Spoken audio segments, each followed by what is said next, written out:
गरीब की बारिश। शहर की कच्ची बस्ती में एक गरीब मजदूर कालू रहा करता था। कालू के घर में उसकी पत्नी जानकी थी।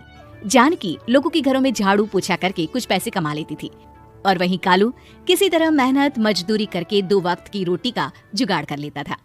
कुछ दिनों से हो रही बारिश के कारण कालू की मजदूरी बंद हो गई थी। अरे जानकी, इस बार तो बरसात ने हद ही कर दी, रुकने का नाम ही नहीं ले रही। कुछ समझ में नहीं आ रहा, अगर इसी तरह काम पर नहीं गया तो 2 वक्त की रोटी का जुगाड़ कैसे होगा। अरे तुम चिंता क्यों करते हो, बारिश का क्या है, 1 आध दिन में रुक जाएगी और उसके बाद में फिर से काम शुरू हो जाएगा। अरे 3 दिन तो हो गए, बरसात तो रुक ही नहीं रही है और आगे भी रुकने के कोई आसार नहीं दिख रहे। तो क्या हुआ, तुम्हारा काम बंद हुआ है ना। मैं तो अभी भी लोगों के घर झाड़ू पोछा करने जाती ही हूँ। मेरे पगार से कुछ दिन तो निकल ही जाएंगे। अरे घर का खर्चा तो हम किसी तरह चला लेंगे जानकी, लेकिन ये जो छत टपक रही है इसका क्या करेंगे। ये बात तो आपकी सही है। हमारी झोपड़ी अब काफी पुरानी हो चुकी है और इसके छप्पर में भी कई सारे छेद हो गए हैं। रात भर पानी टपकता रहता है। अरे मैं भी इसी बात से बहुत परेशान रहता हूँ, कहीं किसी दिन ज्यादा बारिश आ गई तो हमारी झोपड़ी टूट कर बिखर ना जाए। राम राम राम, ऐसी अशुभ बातें क्यों करते हो। अरे ऐसा कुछ नहीं होने वाला, ये झोपड़ी ही तो हमारा सब कुछ है। अगर यही नहीं रही तो हम जाएंगे कहाँ।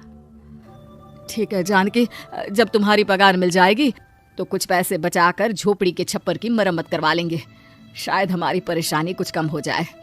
ठीक है जी, अब ना ज्यादा परेशान मत हो। ये लो खाना खा लो और सो जाओ, सुबह मुझे भी जल्दी काम पर जाना है। जानकी और कालू अपनी झोपड़ी में सो गए। रात को अचानक से बहुत तेज बारिश शुरू हो गई। धीरे धीरे बारिश का पानी कालू की बस्ती में भरने लगा।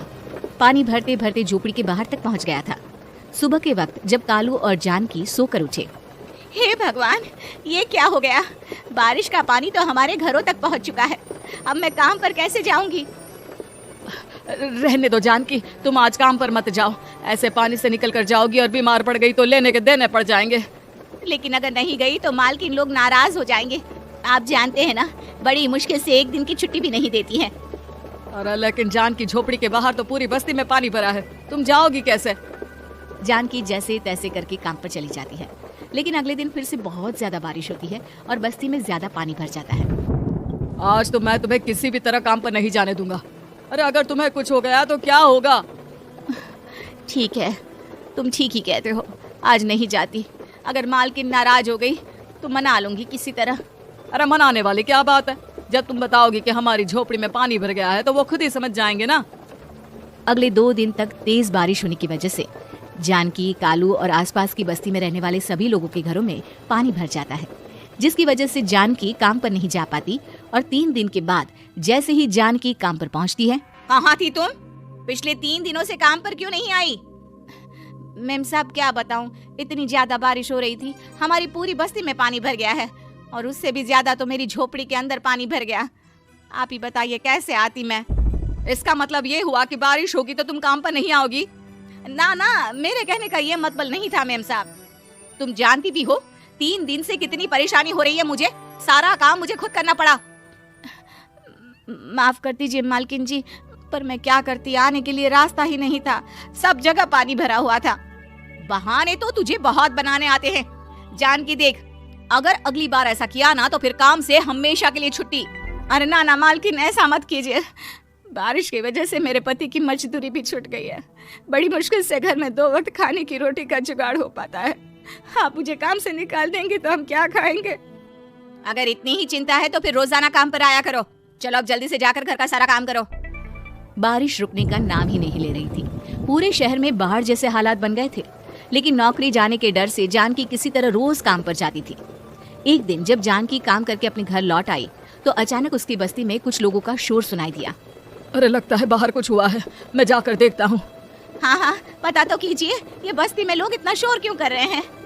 बाहर जाकर कालू ने एक आदमी से पूछा, अरे क्या हुआ भाई, इतना शोर क्यों मचा रहा है। अरे क्या बताए भैया, अपनी बस्ती के बाहर एक पुल टूट गया है और वहाँ पर एक कार फंसी है। थोड़ी देर में अगर किसी ने नहीं बचाया ना तो वो कार पानी में बह जाएगी। ये क्या कह रहे हो भैया, कार के अंदर कोई है क्या। हाँ, कोई औरत बैठी है, अकेली है, बहुत रो रही है बेचारी, मदद के लिए बुला रही है। अरे तो हमें जाकर उनकी मदद करनी चाहिए ना। अरे लेकिन इसमें बहुत खतरा है, हमें अपने आप को बचाना चाहिए। पानी कभी भी हमारी बस्ती की तरफ आ सकता है। अरे तुम्हें नहीं चलना तो मत चलो, लेकिन मैं तो जाकर उस औरत की मदद जरूर करूंगा। कालू उस जगह पर पहुंचता है जहां वो औरत कार में फंसी हुई थी। वहां पर पानी का बहाव बहुत तेज था और सारा पानी कालू की बस्ती की तरफ ही आ रहा था। कालू ने एक बड़ी सी रस्सी को पेड़ से बांध दिया और दूसरे सिरे को कार की तरफ फेंक दिया और उस औरत को रस्सी के सहारे बाहर आने के लिए कहा। तभी वहां जानकी भी दौड़ती हुई आई। अरे ये तो मेरी मालकिन है, जिनके यहाँ मैं काम करने जाती हूँ। और मैडम जी, आप डरिएगा मत, आपको कुछ नहीं होगा। आपकी गाड़ी को भी मैंने रस्सी से बांध दिया है। थोड़ी देर में पानी का बहाव कम हो जाएगा, फिर हम आपकी कार को भी बाहर निकाल लेंगे। क्या तुम जानकी के पति हो? हाँ हाँ, जानकी मेरी ही पत्नी है, आपके यहाँ काम करती है ना। लेकिन मेम साहब, आप यहाँ पानी में कैसे फंस गई? अब क्या बताऊं, मैं अपनी सहेलियों के साथ पिकनिक पर गई थी, वहीं से लौट रही थी। अचानक पानी का बहाव तेज हो गया और मेरी गाड़ी फंस गई। अरे कोई बात नहीं मालकिन, अब ना आप बिल्कुल सुरक्षित हैं। मैं तो बहुत बुरी तरह डर गई थी। कब से मदद के लिए चिल्ला रही थी, लेकिन कोई मेरी मदद के लिए नहीं आया। भला हो तुम्हारा पति का, जिसने मेरी जान बचा ली। लेकिन जानकी, मैंने तुम्हारे साथ बहुत गलत व्यवहार किया। इतने खराब मौसम और बाढ़ में भी तुम्हें काम पर आने के लिए कहा, नौकरी से निकालने की धमकी भी दी, और तुमने मेरी जान बचाई। मुझे माफ कर दो। अरे कोई बात नहीं मालकिन, आपकी जान बचाना तो हमारा धर्म था। देखो जानकी, तुम्हारी झोपड़ी में जो भी नुकसान हुआ है उसके लिए मैं तुम्हें पैसे दूंगी। आज तुम्हारे पति ने मेरी जान बचाई है और आज के बाद मैं तुम्हें कभी भी नौकरी से निकालने की धमकी नहीं दूंगी। आज मैं तुम्हारी परेशानी को अच्छी तरह समझ चुकी हूँ। हम जैसे पैसे वाले लोगों के लिए अपने घर में बैठकर बारिश का मजा लेना बहुत आसान है, लेकिन तुम गरीब लोगों के लिए बाढ़ और बारिश काफी परेशानी खड़ी कर देते हैं। ये बात मुझे आज अच्छी तरह समझ आ गई है।